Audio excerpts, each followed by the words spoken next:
Bonjour, dans cette vidéo, on va étudier la leçon de la droite dans le plan. J'ai ces deux droites séquentes, mais non perpendiculaires, soit ce repère OIJ, ce point M. Les deux droites ne sont pas perpendiculaires. M a pour abscisse et pour ordonnée X et Y. Le repère OIJ, on dit que le vecteur OM est égal à OM1 plus M1M, la relation du châle.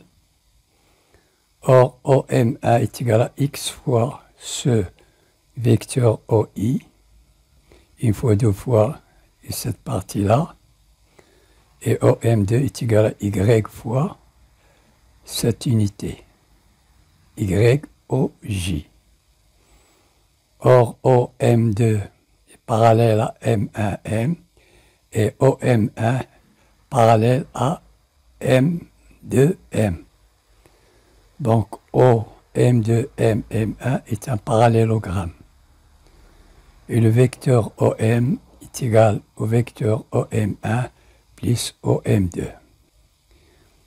Ou bien le vecteur OM est égal à X fois OI plus Y fois OJ. Le triplet OIJ détermine un repère noté OIJ. L'axe OI est perpendiculaire à l'axe OJ. Et la norme OI, la longueur différente de celle de OJ, c'est-à-dire l'unité. Le repère est appelé un repère orthogonal. OI perpendiculaire à OJ, mais cette fois-ci, OI est égal à OJ. L'unité de OI est égale à l'unité de OJ, donc le repère est orthonormé, parce que les deux axes sont perpendiculaires et les normes des deux vecteurs OI et IJ sont égales. Les coordonnées d'un point. J'ai ce repère orthonormé OIJ. J'ai mon point à pour coordonnées X, Y. On dit que X est l'abscisse de M et Y est l'ordonnée. Les deux sont appelés coordonnées et Y est appelé l'ordonnée. Exemple, M a pour abscisse moins 2 et pour ordonnée 1. N a pour abscisse 1 pour ordonnée moins 3. Donc voilà le point M a pour abscisse moins 2 et pour ordonnée Y sur l'axe des Y. Et N a pour abscisse 1 et pour ordonnée moins 3 sur l'axe des Y. Les coordonnées d'un vecteur. J'ai mon repère OIJ orthonormé. J'ai ce point A pour abscisse X et pour ordonnée Y. J'ai mon vecteur OM. Les coordonnées d'un vecteur OM, ce sont les coordonnées de ce point M, X et Y, telles que OM est égal au vecteur I. On note ce vecteur A pour coordonnées X, Y, comme couple ici, ou bien de cette façon, X, Y. Ce sont les coordonnées de ce vecteur. Exemple, soit les deux vecteurs I et V ayant ces coordonnées comme ceci. Ce sont des points M et N.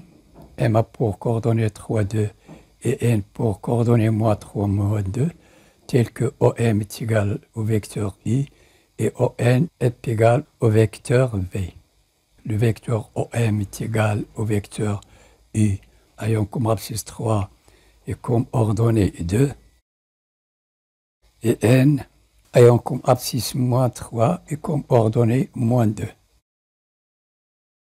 Voilà, le vecteur ON est égal au vecteur V et le vecteur OM est égal au vecteur I. Les propriétés des vecteurs. J'ai 3 points de ce plan ayant comme coordonnées XA, YA, XB, YB, XC, YC. Du plan et les vecteurs U et V. U a pour coordonnées X, Y et V a pour coordonnées X', Y'.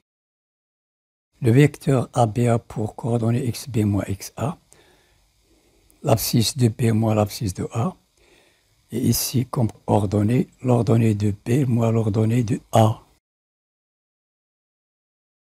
La distance ou bien la norme du vecteur AB est égale à la racine carrée de l'abscisse de B moins l'abscisse de A au carré plus l'ordonnée de B moins l'ordonnée de A au carré.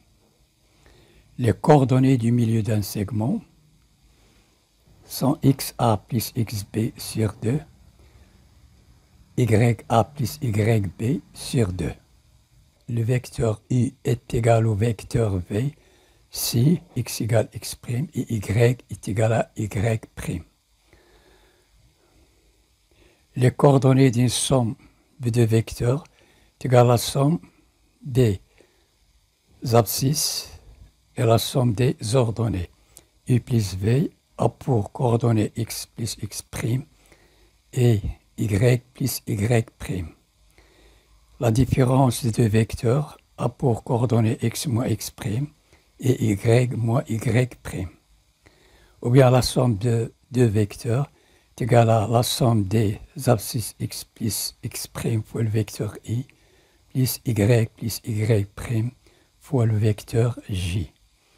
Quel que soit alpha, ce symbole s'appelle quel que soit alpha appartenant à grande R.